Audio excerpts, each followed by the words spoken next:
There was a man who had nothing, no savings, no connections, no reason, by any external measure, to believe his life would ever look different than it did. And then he changed one thing. Not his job, not his city, not his relationships. The time he woke up. I know how that sounds. And I'm not going to insult your intelligence by pretending that an alarm clock is the secret to wealth. It isn't. But what happens inside a person during that specific hour, that narrow window between darkness and the world waking up, that's something Napoleon Hill spent years documenting, and something almost nobody talks about accurately. There's a reason every single man Hill studied who built wealth from nothing had some version of this practice. Not as a productivity hack, not as discipline for discipline's sake, as access to a part of the mind that, for most people, stays permanently locked, because by the time they open their eyes, the world has already gotten there first. By the end of this video, you'll understand exactly what that access makes possible, and more importantly, you'll understand why the man with nothing used it to change everything. Napoleon Hill wasn't a morning person by nature. He wrote about this honestly, in ways that didn't make it into the popular summaries of his work. He struggled, early in his career, with the same pull most people feel, the comfort of staying in the warmth of sleep a little longer, the resistance that arrives before the feet even hit the floor. But something he observed, across hundreds of hours of interviews with the men who built the largest fortunes of his era, eventually became impossible to ignore. Almost without exception, these men had a relationship with the early morning hours that was fundamentally different from the people around them. Not just in the sense of waking up earlier, though most of them did. Something more specific than that. A deliberate, almost protective relationship with the first hours of the day, as if they understood something about that time that the rest of the world had simply never been told. Hill started asking about it directly, and what came back, from men as different in personality and industry as Carnegie, Ford, and Edison, was a version of the same answer, phrased differently each time, but pointing toward the same underlying truth. The early morning hours, they told him, were when they did their most important work. Not their most productive work, necessarily. Not the work that showed up in meeting notes or quarterly reports. Their most important work. The kind that happened entirely inside the mind. The kind that determined, before a single external action was taken, what direction the day, and eventually the life, would actually move in. Hill became fascinated by this distinction because it contradicted something most people assume about how successful men spend their time.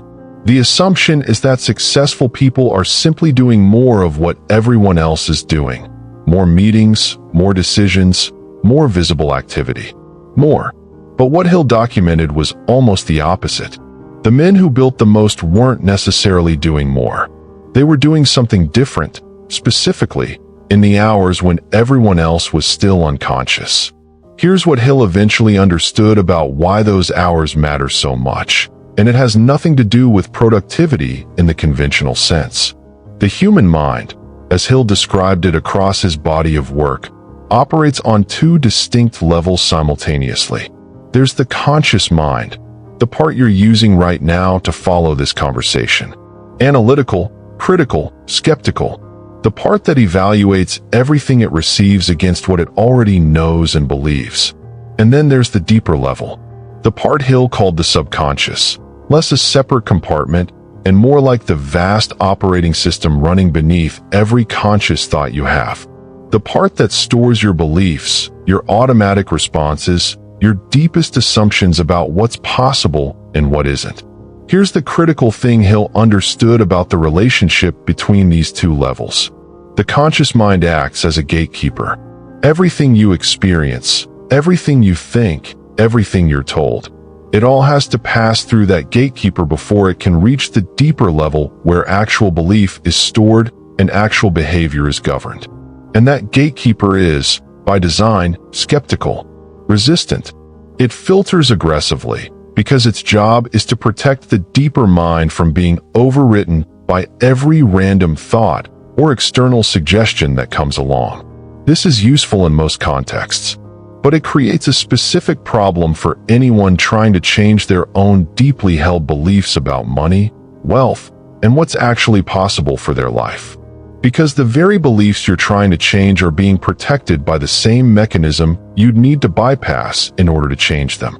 Hill spent years looking for the answer to this problem, and what he found wasn't a technique exactly. It was a window, a specific, narrow window of time, occurring naturally every single day when the gatekeeper is at its weakest, when the deeper mind becomes briefly, unusually accessible to new information, new belief, new possibility. And that window, according to everything Hill documented and everything the men he studied had independently discovered, opens at approximately the same time every morning. Before the world wakes up, before the noise starts, before the gatekeeper has fully resumed its post. Hill didn't have the neuroscientific vocabulary to fully explain the mechanism he was observing. That language came decades later. But what he documented through pure, patient observation lines up almost precisely with what we now understand about how the brain actually transitions between sleep and full waking consciousness. Here's what's actually happening inside your mind during those first moments after you open your eyes. Your brain doesn't switch instantly from sleep to full waking consciousness the way a light turns on. It transitions gradually, moving through specific states that have measurably different qualities, different electrical patterns, different chemical environments, different degrees of what neuroscientists now call cortical inhibition. That last phrase is what matters most here. Cortical inhibition is essentially the scientific name for what Hill called the gatekeeper. It's the brain's filtering mechanism, the neurological process that keeps your deeper belief systems protected from casual overriding by every thought and experience that passes through your awareness. During full waking consciousness, cortical inhibition is high. The gatekeeper is fully operational, filtering everything aggressively, protecting the existing belief structures stored in your deeper mind from being too easily disrupted.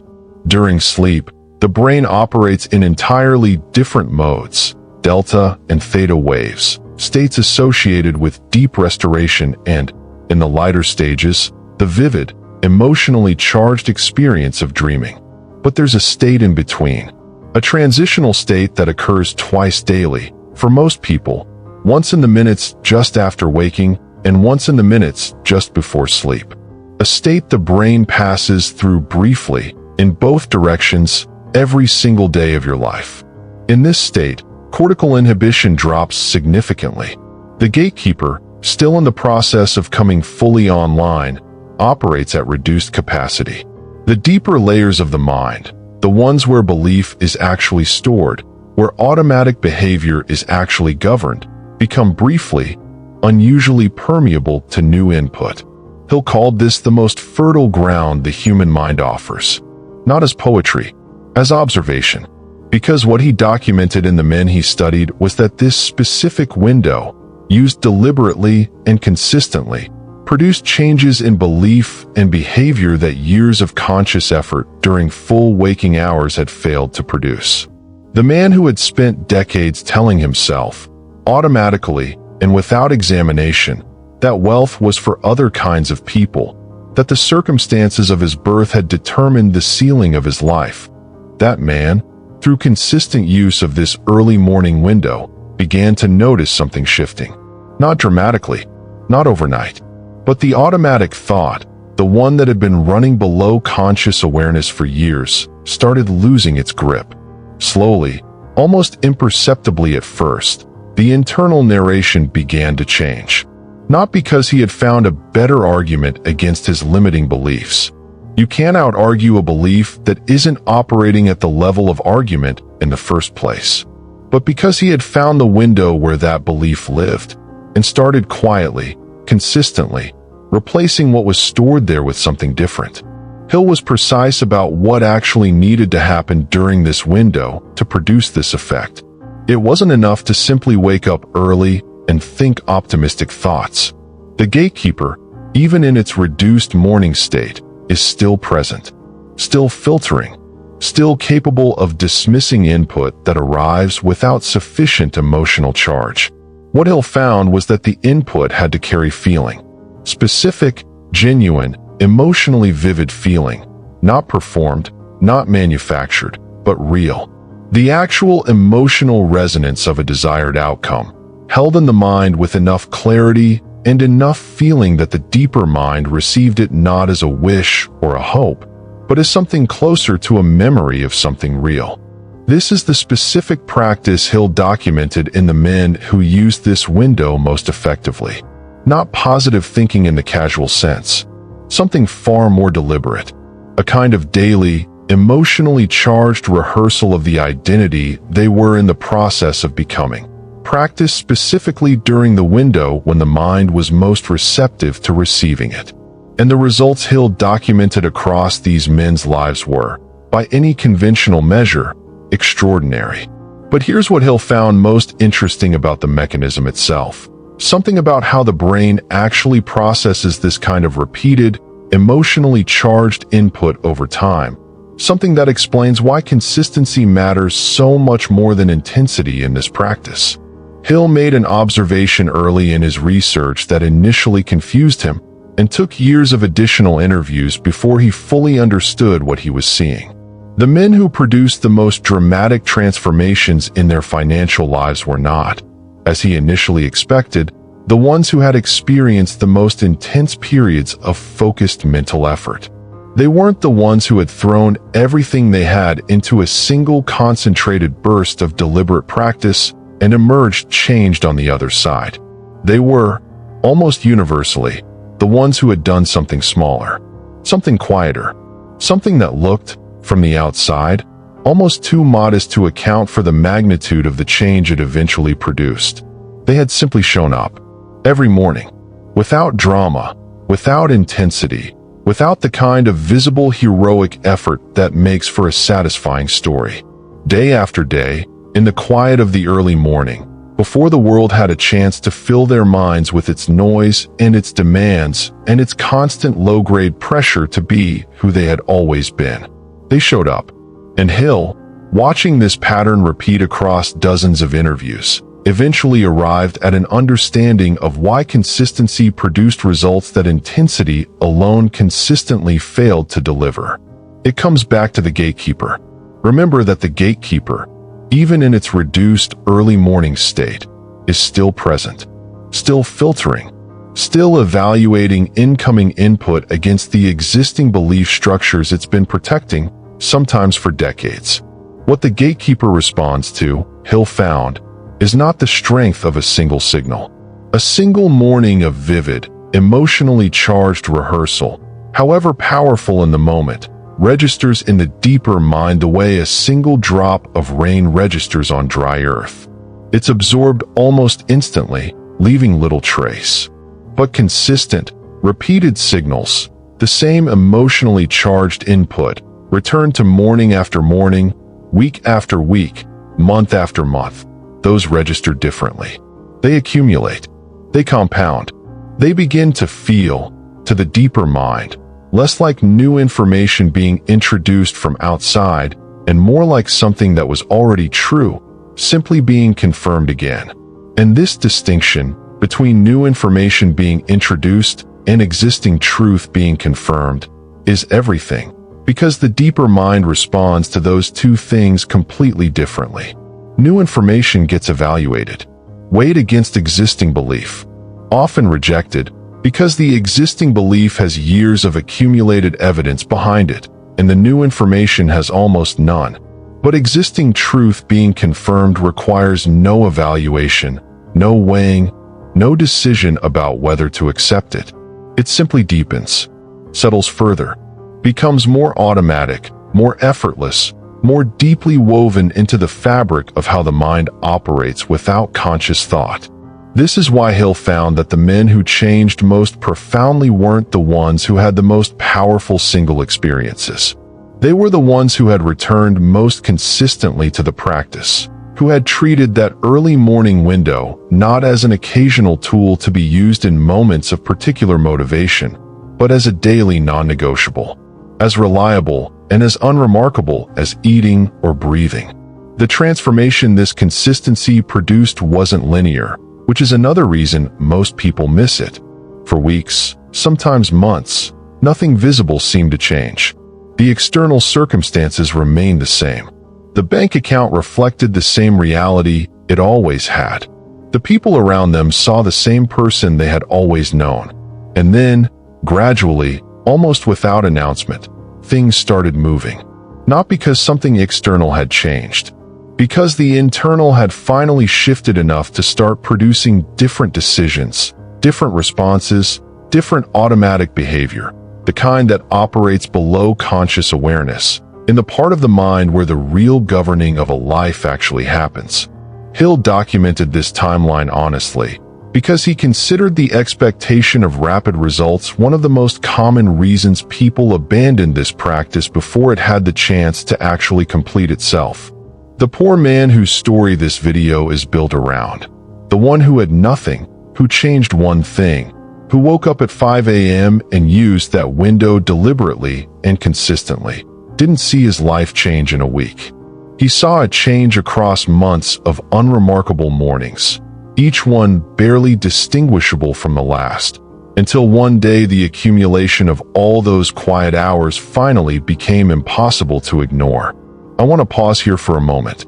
If what I'm describing is resonating, if something in this conversation is touching a part of you that recognizes the distance between where you are and where you know you're capable of being, I want you to write the words "I am ready" in the comments right now. Not as decoration, as a declaration to yourself, made in this specific moment, that you're willing to show up, quietly, consistently, without drama, to the practice that actually changes things. The people who write those words today are the ones who, months from now, will look back at this morning as the one where something quietly, finally, began. Write it, and let's keep going. Because here's what Hill found about what actually happens inside a person during those consistent early morning sessions. Something about the specific quality of thought that makes this window work, and why most people who try this practice get it slightly wrong in a way that costs them most of its power. Here's where most people make the mistake that costs them everything. They hear about this early morning window. They understand, at least intellectually, that there's something different about that specific hour, something about access, about permeability, about the gatekeeper operating at reduced capacity. And then they wake up at 5 a.m. and think. Just think. Freely, without direction, without structure, allowing their mind to wander through whatever territory it naturally gravitates toward in those quiet early hours.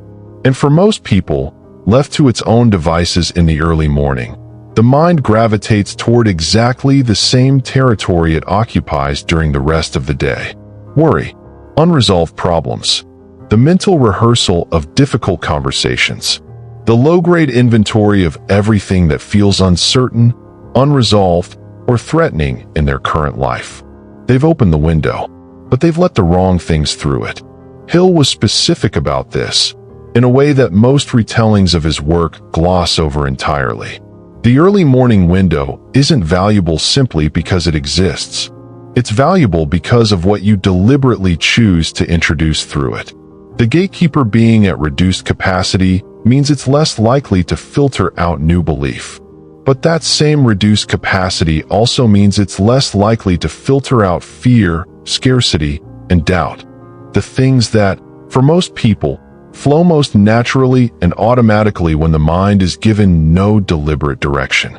This is why Hill found that the practice required something specific that most people never actually develop. The ability to direct thought deliberately, especially in a mental state where the default pull toward unstructured wandering is at its strongest.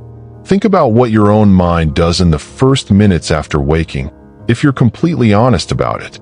Before you've checked your phone, before the obligations of the day have fully assembled themselves in your awareness, what does your mind naturally move toward? For most people, it moves toward whatever feels most unresolved.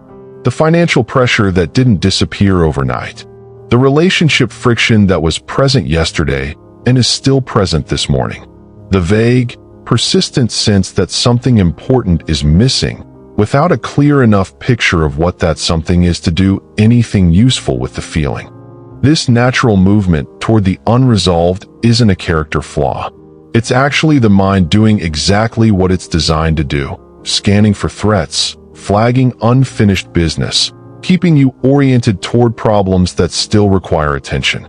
The difficulty is that this completely reasonable, completely automatic mental behavior, happening specifically during the window when the deeper mind is most permeable, is quietly reinforcing exactly the beliefs you're trying to change. Every morning you wake up and your first thoughts drift toward financial worry. You're using the most potent window available to you to deepen the belief that financial worry is the appropriate response to your situation. Every morning your mind rehearses what could go wrong before it has a chance to rehearse what could go right. You're using that permeable early morning state to install another layer of scarcity-based thinking into the part of your mind where it will operate automatically, beneath conscious awareness, for the rest of the day. Hill found this pattern in nearly every person he interviewed who struggled with wealth despite genuine desire and genuine effort. Not laziness, not lack of ambition. The early morning window being used, unconsciously, to reinforce the exact beliefs that were keeping them exactly where they were. The correction Hill identified wasn't complicated, but it required something that's harder than it sounds: the deliberate, practiced ability to redirect attention at the exact moment the mind most wants to run its default program. Not forcing positive thoughts, not pretending fear and worry don't exist. Something more specific. A practiced return, each morning, to a deliberately chosen mental object. Something specific enough to hold genuine attention. Something emotionally real enough to carry actual feeling rather than hollow repetition. Something connected closely enough to your actual desired outcome that holding it in mind, with genuine feeling, during those permeable early morning minutes, actually installs something useful rather than something harmful into the deeper layers where automatic behavior is governed. Hill called this the practice of directed mental rehearsal, and he was precise about every element that made it work: the specificity required, the emotional quality necessary, the duration that actually produced results versus the duration that simply felt like effort without producing change. But before we get to the specific mechanics of what this practice actually looks like in daily life, there's something Hill found about the man at the center of this story. The poor man who woke up at 5 a.m. and changed everything. That reframes the entire practice in a way that makes it suddenly feel both more accessible and more urgent than any technique ever could. Hill documented this man's story not as a case study, but as something closer to a confession. Because this man wasn't one of the 500 wealthy industrialists Hill had spent decades interviewing. He wasn't Carnegie or Ford or Edison. He wasn't someone who had built an empire or left a mark on American history that anyone would recognize by name. He was ordinary, genuinely, completely ordinary in every external way that people use to measure a life. He had grown up poor, in the specific kind of poverty that doesn't just affect your bank account, the kind that affects your internal landscape. The kind that teaches you, before you're old enough to question what you're being taught, that certain things are simply not available to people like you. That the gap between where you are and where the wealthy live isn't just financial. It's fundamental. A difference in kind, not just degree. He had absorbed this belief the way children absorb everything. Completely, without defenses, without the ability to evaluate whether what was being installed was actually true or simply the limited perspective of people who had never managed to escape it themselves. By the time Hill encountered him, this man was in his late 30s. He had worked hard for his entire adult life. Not the performative hard work that people describe to sound virtuous. Actual, grinding, sustained effort across years of showing up to jobs that paid enough to survive, but never enough to change anything fundamental about his circumstances. He wasn't lazy. He wasn't unintelligent. He wasn't lacking in desire for something better. He was, by his own description, simply stuck. running as hard as he could on a track that was never going to take him anywhere different than where he already was, because the track itself had been laid down by beliefs installed so early, so deeply, that he had never once recognized them as beliefs at all. He thought they were facts. The specific fact he had been carrying longest, the one that sat beneath every financial decision he had ever made, was this: that wealth required something he fundamentally didn't have. Not money. He understood that wealth could be built without starting capital. Not education. He had watched enough self-made men to know that formal schooling wasn't the determining factor. Something more elusive than either of those things. Something he couldn't quite name, but felt as a kind of permanent absence whenever he tried to imagine a different version of his life. Hill recognized this immediately because he had encountered it in some version in nearly every person he had interviewed who hadn't managed to break through. Whether they were starting from genuine poverty or simply from a middle-class ceiling that felt just as fixed and just as insurmountable. It was the absence of a believable self-image. Not confidence in the motivational sense.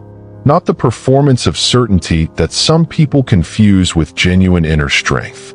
The specific, felt sense of a self that could actually inhabit the life being desired. A version of yourself clear enough, real enough, emotionally vivid enough that your own deeper mind could recognize it as possible, rather than immediately filing it away in the category of things that happen to other people. This man didn't have that.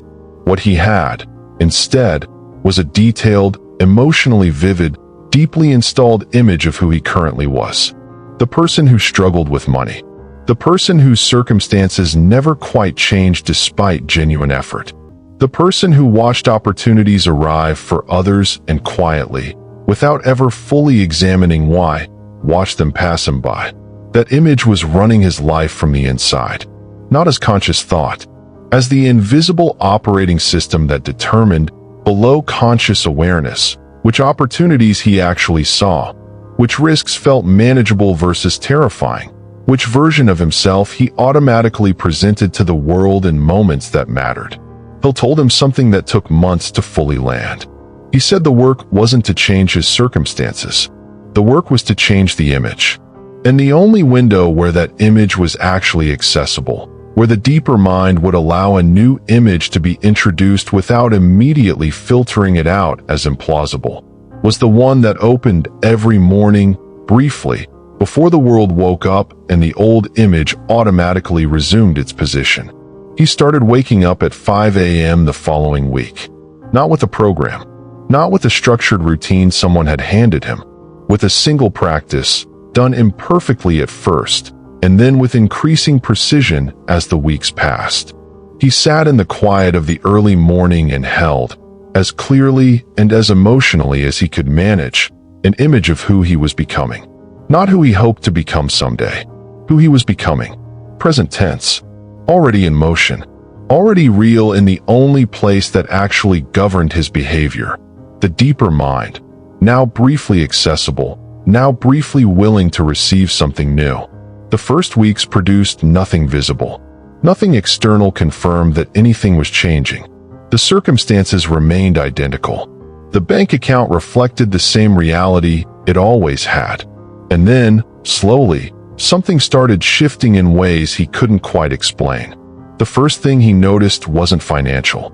That surprised him, and it would have surprised most people who assumed that a practice aimed at building wealth should produce financial results first, as the primary evidence that something is actually working. What he noticed first was smaller than that. Almost embarrassingly small, given the magnitude of the change he was hoping for. He noticed that he was making different decisions in ordinary moments. Not dramatic decisions. Not the kind that announce themselves as turning points while they're happening. Small ones. The kind that occur dozens of times a day, below the level of conscious deliberation, in the space between stimulus and response where automatic behavior actually lives. A conversation about money that he would previously have deflected with a joke or a subject change. He found himself engaging with it directly, without the familiar flinch. an opportunity that arrived in a form slightly outside his previous comfort zone. He found himself considering it for longer than he usually would, rather than dismissing it in the first few seconds as something probably not meant for someone like him. A price he needed to quote for his work. He found himself, without quite knowing why, quoting what it was actually worth rather than automatically discounting it to the level that felt safe enough not to risk rejection. None of these individual moments felt significant as they were happening. That's exactly the point, and exactly why this kind of change is so easy to miss while it's occurring. But Hill, when this man described these shifts, recognized immediately what was happening. The image was changing, not the external circumstances yet. The internal image, the felt sense of who this man was, operating below conscious awareness, governing the automatic behavior that determined most of the actual outcomes in his life. That image was quietly, incrementally, being replaced. The 5 a.m. practice wasn't producing financial results directly. It was producing something that would eventually produce financial results, a different automatic self, making subtly different decisions across hundreds of ordinary moments, compounding quietly in a direction that the old image never would have allowed. Hill called this the lag, the inevitable gap between internal change and external confirmation of that change. The period where the work is genuinely happening, genuinely compounding, but where nothing in the external environment has yet caught up to reflect it. He considered understanding the lag essential, because it's precisely during this period that most people conclude the practice isn't working and abandon it, often just before the external confirmation would have arrived.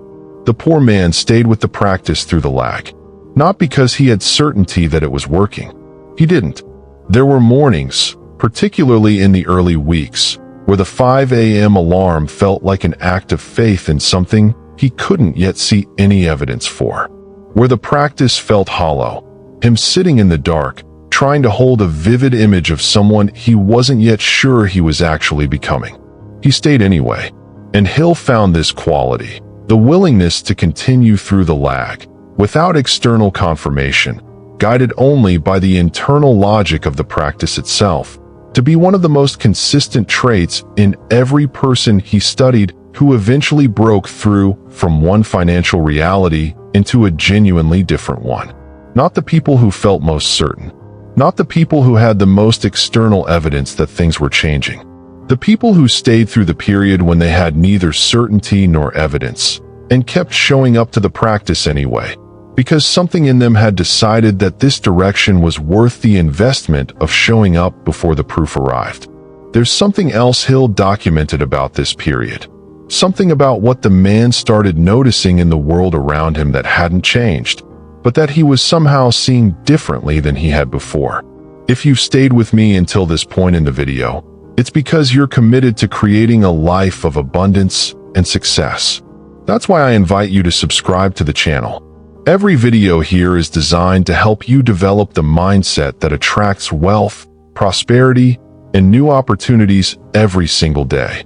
There's a phenomenon Hill documented across dozens of interviews that modern psychology has since given a name, though Hill described it in his own language long before the clinical terminology existed. He called it the awakening of the mental eye.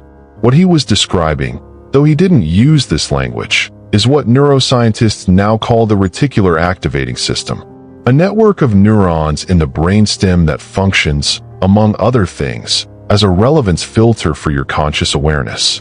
Its job is to decide, from the overwhelming flood of sensory and informational input your brain receives every moment, what actually gets elevated to conscious attention and what gets filtered out as irrelevant noise. The critical thing about this filter is that it's not neutral. It doesn't decide what's relevant based on some objective assessment of what matters in the world. It decides what's relevant based on what your deeper mind has been primed to look for, based, in other words, on exactly the kind of internal image work that the 5 a.m. practice is specifically designed to produce. Here's what that means in practice.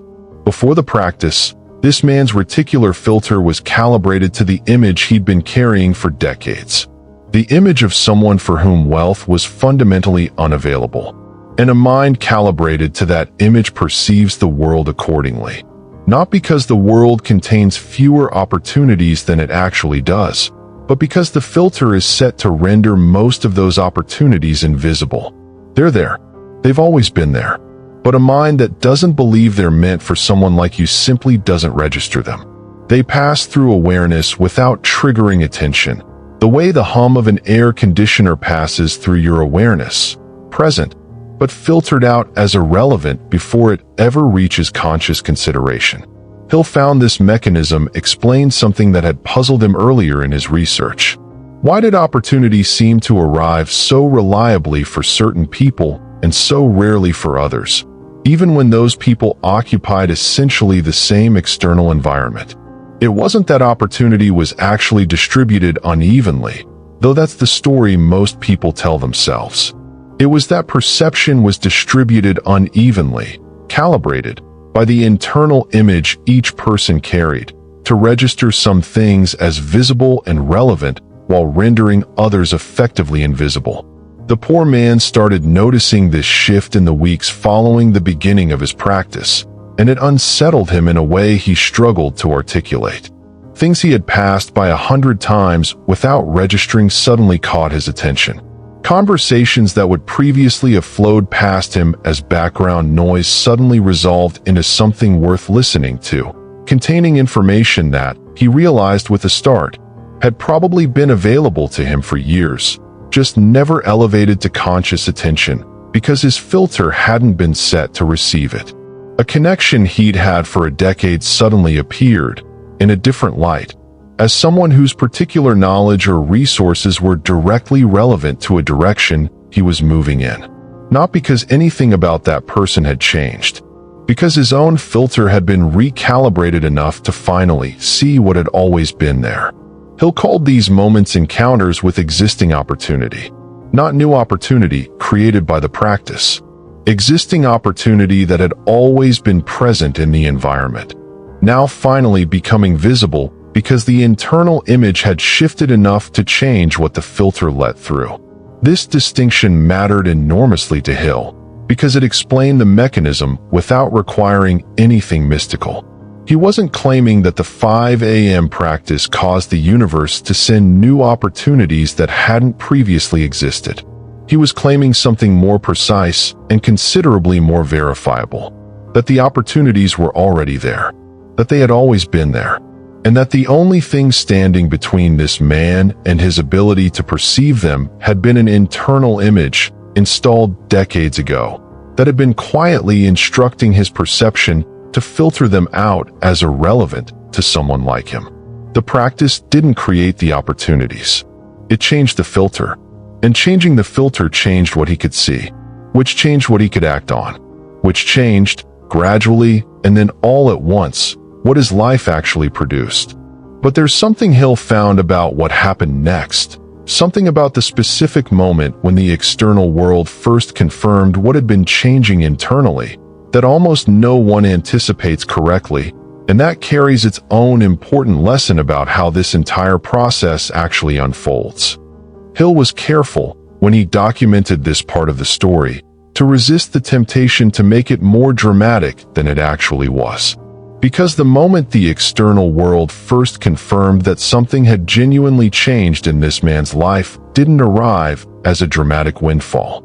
It didn't arrive as a sudden, unmistakable sign that everything was different now. It didn't announce itself with the kind of clarity that makes for a satisfying story when told in retrospect. It arrived quietly, almost casually, in a form so ordinary that the man almost missed its significance entirely. A conversation. That's all it was. A conversation with someone he had known for years, in a context he had occupied dozens of times before, about a subject that had come up between them repeatedly without ever going anywhere meaningful. Except this time, something was different. Not in the other person, not in the subject matter, not in any external element of the situation that would have been visible to an outside observer comparing this conversation to the dozen that had preceded it. What was different was him. Specifically, the way he showed up to the conversation. the quality of attention he brought to it. The absence of the familiar, automatic internal flinch that had always, previously, caused him to deflect at exactly the moment when leaning in would have served him better. The other person noticed something, though they couldn't have articulated precisely what. People almost never can, when the change they're sensing in someone else is operating at the level of identity rather than behavior. They just know something is different. Something has settled. Something that used to feel slightly provisional about this person now feels, somehow, more solid. And that perceived solidity, that felt sense of someone who has arrived at a different relationship with themselves, changed the nature of the conversation in ways that produced a concrete, external outcome neither of them had anticipated going in. An opportunity emerged from that conversation. Real, specific, financially meaningful. Not because the other person had been hiding it and suddenly decided to reveal it. It had always been available, in some form, to anyone in that relationship who showed up to it, as someone capable of receiving it. This man, for the first time, showed up that way. And the world, as it always does when someone finally arrives as the version of themselves capable of holding what they've been asking for, responded accordingly. Hill found this pattern so consistent across the stories he documented that he eventually stopped being surprised by it. The first external confirmation of internal change almost always arrived through relationship rather than circumstance.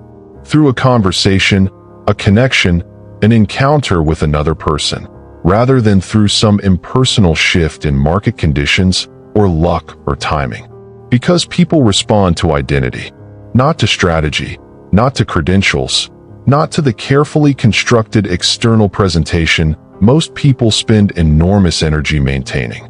To identity, the felt sense of who someone actually is, operating below conscious performance, communicated in ways that have nothing to do with what's being said and everything to do with the quality of presence behind it. The poor man's circumstances hadn't changed yet when this conversation happened. The bank account still reflected the old reality. The external markers of his life still told the story of someone who hadn't yet broken through. But his identity had shifted enough that the people around him were starting to respond to him differently. Starting to see, even if they couldn't name what they were seeing, that something about him had changed.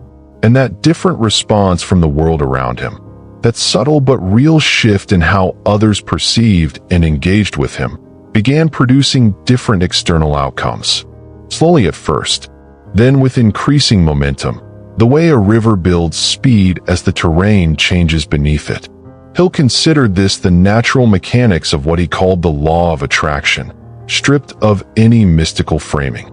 Not the universe responding to vibration, people responding to identity, opportunities becoming visible to a filter that had been recalibrated, existing resources becoming accessible to someone who had finally become capable, in their own deepest estimation of themselves, of receiving them. All of it traceable back to a simple, unremarkable practice, done in the dark, before the world woke up, in the window when the mind was most willing to receive something new. But here's what Hill found most worth documenting about everything that followed. The months after that first conversation, as the external changes began compounding, and it raises a question about this practice that most people never think to ask. As the external changes in this man's life began compounding, as the first conversation led to a second opportunity, and the second to a third, and the financial reality that had been fixed for decades began finally, visibly moving, Hill noticed something worth documenting carefully. The man wasn't doing more, not in any conventional sense. He wasn't working longer hours. He wasn't executing a more sophisticated strategy. He hadn't acquired new skills or credentials or resources that hadn't been available to him before the practice began. What had changed was something Hill found genuinely difficult to quantify, because it operated entirely below the level of visible action. The quality of his presence in everything he did had shifted, not his performance, not the external execution of tasks and responsibilities. The interior quality he brought to them, the felt sense of someone operating from a fundamentally different relationship with their own capability and their own deserving. This distinction produced results that looked, from the outside, like dramatically improved strategy or dramatically improved luck, neither of which was actually what had happened. Hill found this observation important enough to document specifically because it points towards something most people who are trying to change their financial circumstances never actually examine. The question most people ask when they're trying to understand why their financial life looks the way it does is some version of, what am I doing wrong? What strategy am I missing? What skill do I need to acquire? What information haven't I encountered yet that, once I have it, will finally close the gap between where I am and where I'm trying to go? These are reasonable questions. Sometimes they even have useful answers. But Hill found, across decades of research, that they were almost never the right questions, because they locate the problem at the level of action, what you're doing, when the actual constraint is almost always operating at a level beneath that. Not what you're doing, who you're being while you do it. This sounds like the kind of phrase that belongs on a motivational poster, and I understand the instinct to dismiss it as such. But Hill meant something specific by it, grounded in everything he had observed about how the men who built extraordinary wealth actually operated differently from the ones who didn't. The difference wasn't primarily in their actions. In many cases, the actions were nearly identical. The same industries, the same opportunities, the same external environment producing wildly different results for people occupying essentially the same space. The difference was in the interior quality those actions were executed from. The felt sense of identity, of who the person understood themselves to be, at the level below conscious performance, that was present in everything they did, coloring every interaction, shaping every decision, communicating something to every person they encountered that had nothing to do with what was being said and everything to do with who was saying it. And that interior quality, the one that determined everything about how the external world responded, was precisely what the 5 a.m. practice was building. Not directly, not through some mystical transmission between the morning window and the afternoon meeting. Through the gradual, consistent replacement of one's self-image with another, morning after morning, week after week, until the image that had been installed through decades of accumulated limitation was finally, quietly displaced by something different. Something that matched, in the deeper mind where it actually mattered, the version of this man's life that he had been holding in the early morning dark. This raises the question Hill found most worth sitting with, and that most people genuinely never think to ask about their own pursuit of wealth.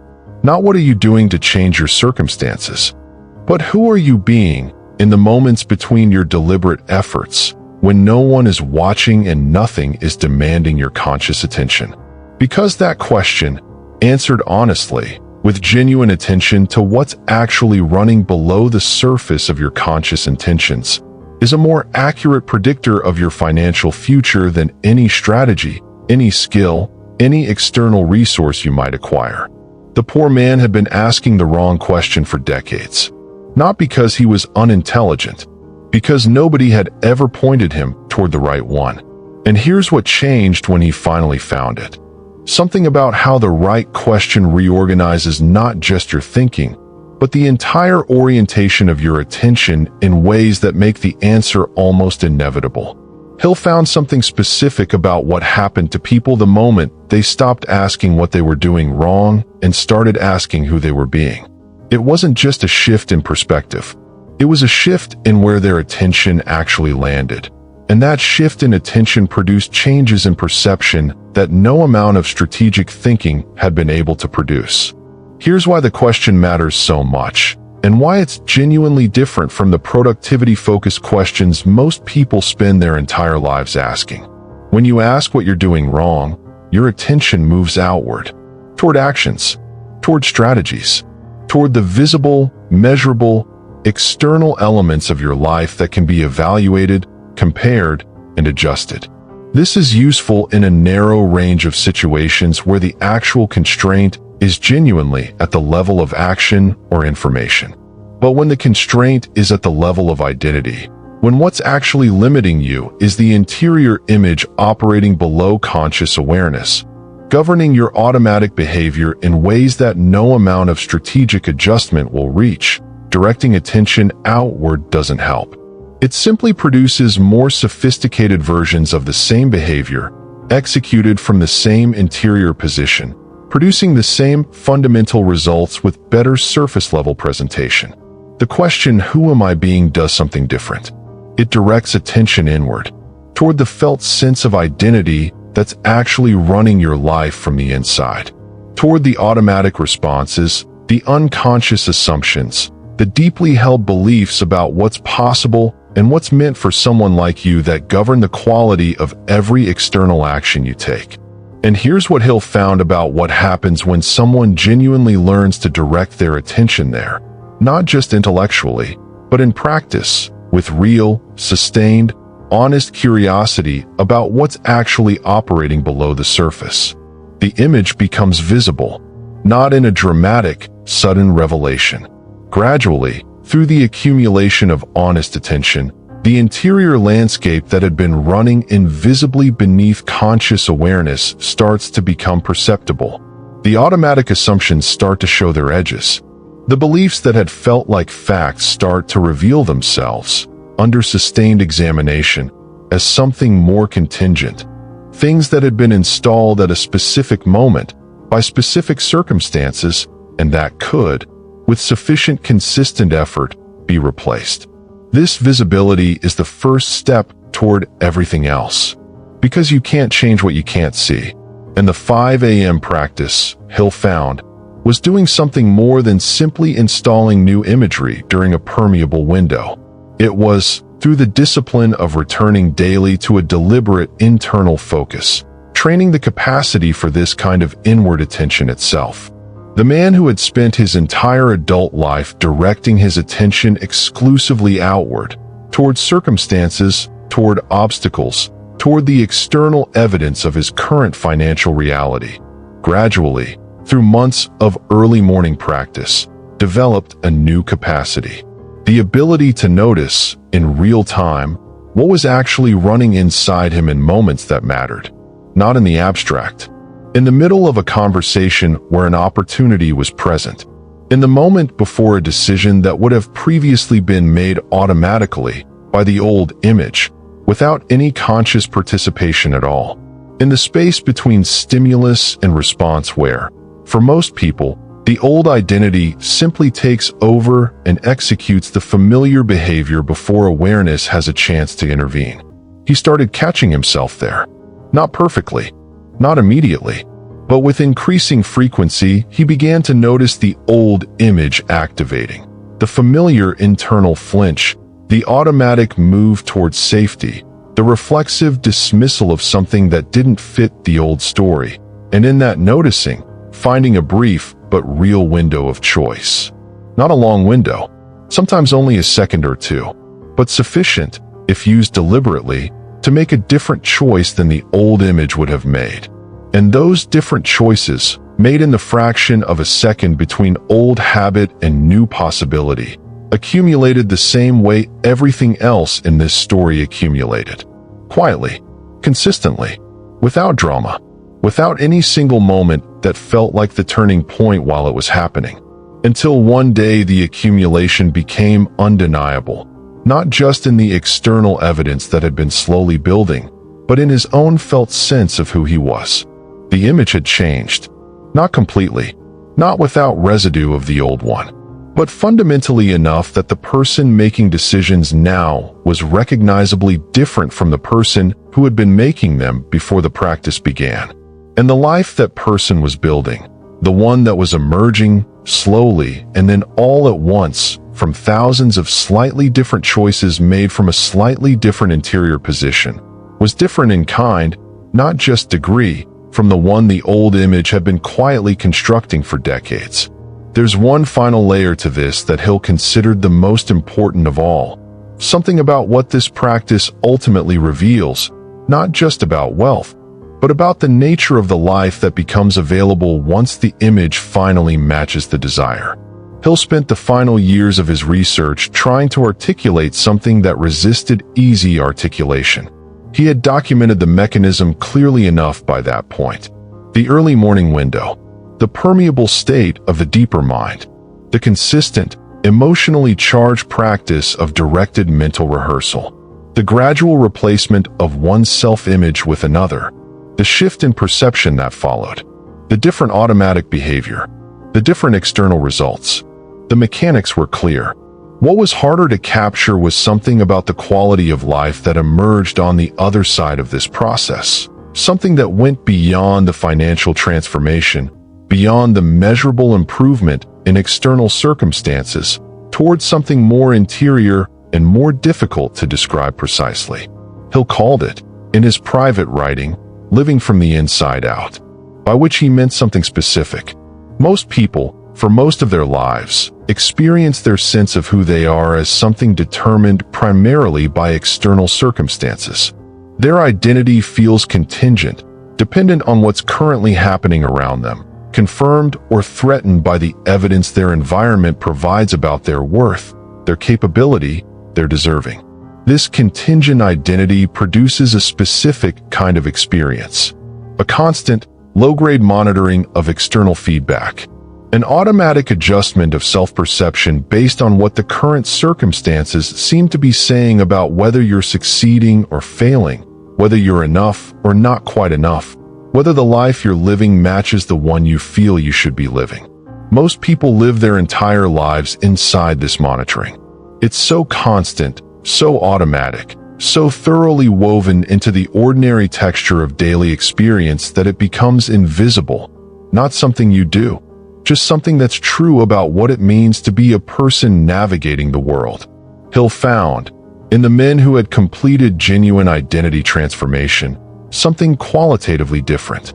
Not the absence of external feedback, not indifference to what the world reflected back. Something more specific than either of those things. A reversal of the relationship between inside and outside.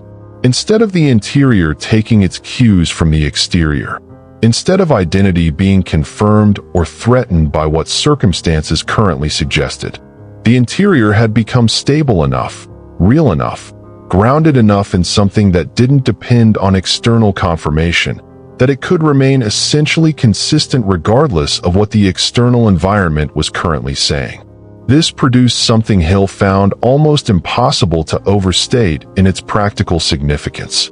Freedom from the tyranny of current circumstances.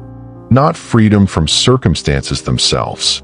These men still lived in the real world, still experienced genuine difficulty and genuine uncertainty, still had to navigate the full range of what life produces for everyone. But freedom from the automatic equation most people make between their current circumstances and their actual identity. The ability to know, at a level beneath argument or evidence, who you are, regardless of what the current bank balance, the current business results, the current external markers of success or failure happen to be saying in any given moment. This stability, Hill found, was itself one of the most practically powerful things a person could develop. Not because it produced good feelings, though it often did.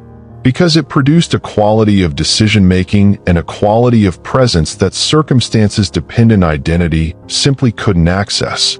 When your sense of who you are doesn't depend on what's currently happening around you, you can act from a longer time horizon. You can make decisions based on where you're going rather than where you currently are. You can engage with difficulty without it threatening your fundamental sense of self, which means you can stay engaged with productive difficulty long enough for it to actually produce results, rather than retreating the moment the difficulty starts to feel like evidence that you were wrong to try. The poor man discovered this quality not as a concept, but as a lived experience. And he described it to Hill in terms that had nothing to do with money, despite the fact that his financial circumstances had transformed significantly by the time they had this conversation. He said it felt like finally living from a place that didn't move. Not rigidity, not the defensive certainty of someone who has closed themselves off from new information. Something more like a stable ground beneath the constant movement of circumstance. a place to stand that remained solid regardless of what the weather above it happened to be doing. Hill considered this the deepest gift the 5 a.m. practice had given this man. Not the financial transformation, though that was real and significant. The discovery of an interior stability that, once found, made the financial transformation feel almost like a side effect of something more fundamental. The discovery, through daily practice in the quiet dark of early morning, of a self that didn't require external confirmation to feel real. There's something Hill discovered about the men who had completed this transformation that reframes how you should think about everything we've discussed in this video. He expected, going into these later interviews, to find people who had finished, who had arrived somewhere permanent and stable, where the practice was no longer necessary because the transformation it had produced had fully solidified into something that no longer required maintenance. That's not what he found. What he found instead was something that initially surprised him, and then, on reflection, made more sense than the alternative ever would have. Every single man who had genuinely transformed his financial identity through this kind of deliberate, consistent inner work, every one of them, without exception, was still practicing. Not with the same urgency they had brought to the early stages, when the old image was dominant and the new one was fragile and the practice required conscious, sustained effort to maintain against the constant pull of deeply ingrained habit. But still practicing, still returning, with some degree of regularity, to the early morning window, still spending time, in the quiet before the world woke up, in deliberate relationship with the interior image that had taken so long and so much consistent effort to build. Hill asked them about this directly. Why continue, once the transformation had solidified? Once the financial reality had genuinely shifted? Once the new identity had become sufficiently established that it no longer needed to be defended against the old one through constant vigilance? The answers he received were variations on the same theme, phrased differently by different men, but pointing toward the same essential understanding. The practice hadn't remained valuable because the transformation was incomplete. It had remained valuable because the transformation had revealed something about the relationship between the interior life and the exterior life that couldn't be unknown once it had been fully understood. The understanding that what happens in the outer world is downstream of what's happening in the inner one, not as a belief system to be held intellectually, as a lived, verified, personally confirmed understanding, grounded in the specific, documented experience of having watched the outer world change in direct response to deliberate inner work. Once you've actually experienced that, once you've watched your own perception shift, and then watched the external world respond to that shifted perception in ways that produced real, measurable, undeniable change in your circumstances, you don't return to treating the inner life as secondary, as something to attend to after the important external work has been done.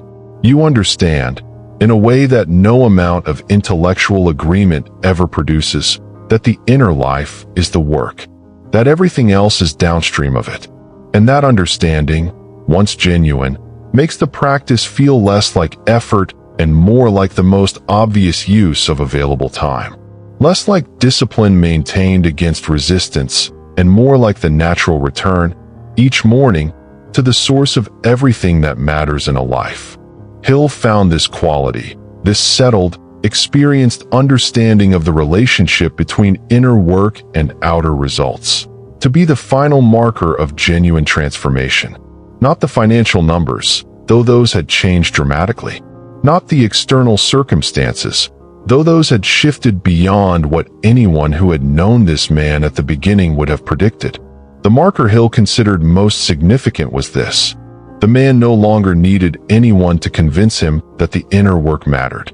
He had watched it work, in his own life, across enough time and enough specific moments of cause and effect that the relationship between the two had become as empirically clear to him as any physical law he had ever observed. And that certainty, earned through experience rather than borrowed through belief, produced a quality of consistency in the practice that no amount of motivation or discipline ever could have sustained alone. He didn't wake up at 5 a.m. anymore because someone had told him it was important. He woke up because he understood, from the inside, that the hour was worth more than any other in his day. Not because of what it produced in the external world, though it had produced more than he had once believed possible. Because of what it produced in him, the quiet, daily renewal of a relationship with the version of himself that had been there, waiting, long before the circumstances of his life had given him any reason to believe it was real. Let's go back to where we started. A man who had nothing, no savings, no connections, no reason, by any external measure, to believe his life would ever look different than it did. And then he changed one thing. Not his job, not his city, not his relationships. The time he woke up. You've spent the last hour understanding what that actually means. Not the alarm clock, not the discipline of rising early for its own sake. The window, the specific, narrow, daily window when the deeper mind becomes briefly willing to receive something new. And what happens when a person learns to use that window deliberately, consistently, without drama, across enough ordinary mornings that the image running their life from the inside finally, quietly, changes. The poor man's story wasn't remarkable because of what he achieved. It was remarkable because of where he started. Not financially, internally. He started from the specific kind of poverty that lives below the bank account, the kind installed in childhood, running silently for decades, governing the automatic behavior that determined everything about what his life produced, without him ever once recognizing it as something separate from objective reality. He thought it was just how things were. It wasn't. It was an image, built from accumulated experience, real in its effects, but not fixed in its nature, not permanent, not immune to the kind of patient, consistent, emotionally honest attention that the 5 a.m. practice, used correctly, actually delivers. Hill spent 20 years documenting why some people build extraordinary lives and others, with equal intelligence and equal desire and equal effort, stay exactly where they started. And what he found, underneath all the strategy and all the principle and all the documented case studies of men who built fortunes from nothing, what he found at the very bottom of all of it was always the same thing. An image.